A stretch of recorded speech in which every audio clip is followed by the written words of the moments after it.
தமிழகத்தில் சிறுபான்மை மக்களின் வாக்குகளை சிதைக்க நினைக்கும் என்டிஏ கூட்டணிக்கு சிறுபான்மை மக்கள் துணை சென்று விடக்கூடாது என ராமநாதபுரத்தில் அனைத்து ஜமாத்தார்கள் கூட்டத்தில் திமுக வேட்பாளர் காதர் பாட்ஷா முத்துராமலிங்கம் கேட்டுக் கொண்டார். ராமநாதபுரத்தில் இந்திய யூனியன் முஸ்லிம் லீக் கட்சி ஏற்பாட்டில் மதசார்பற்ற முற்போக்கு கூட்டணி கட்சி ராமநாதபுரம் சட்டப்பேரவை தொகுதி திமுக வேட்பாளர் காதர் பாட்ஷா முத்துராமலிங்கத்திற்கு ஆதரவு திரட்டும் வகையில் அனைத்து ஜமாத்தார்கள் ஒருங்கிணைப்பு கூட்டம் எம்பி நவாஸ்கனி தலைமையில் நடைபெற்றது. இக்கூட்டத்தில் இந்திய யூனியன் முஸ்லிம் லீக் மாவட்ட செயலாளர் வரிசை முகம்மது முன்னிலை வகித்தார். ஐக்கிய ஜமாத் பொதுச் செயலாளர் ஜெயனுல் ஆலம் கருத்துரை வழங்கினார்.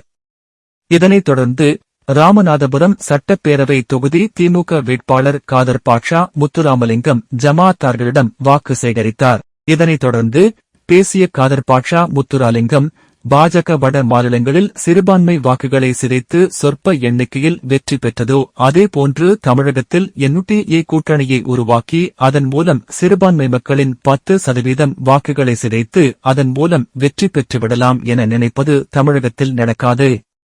மதசார்பற்ற கூட்டணி தலைவர் முதல்வர் மு.க. ஸ்டாலின் தலைமையிலான ஆட்சியால் மட்டுமே சமூக நீதி, சமுதாய அமைதி, பண்பாடு, கலாச்சாரம் இழந்த உரிமையை மீட்டெடுக்க முடியும்.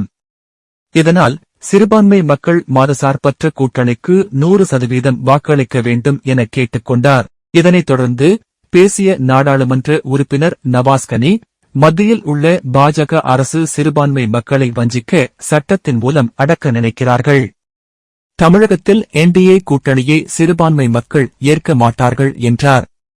இக்கூட்டத்தில் ராமநாதபுரம் சட்டப்பேரவை தொகுதிக்கு உட்பட்ட 60 ஜமாத்களைச் சேர்ந்த நிர்வாகிகள் ஏராளமானோர் கலந்து கொண்டனர்.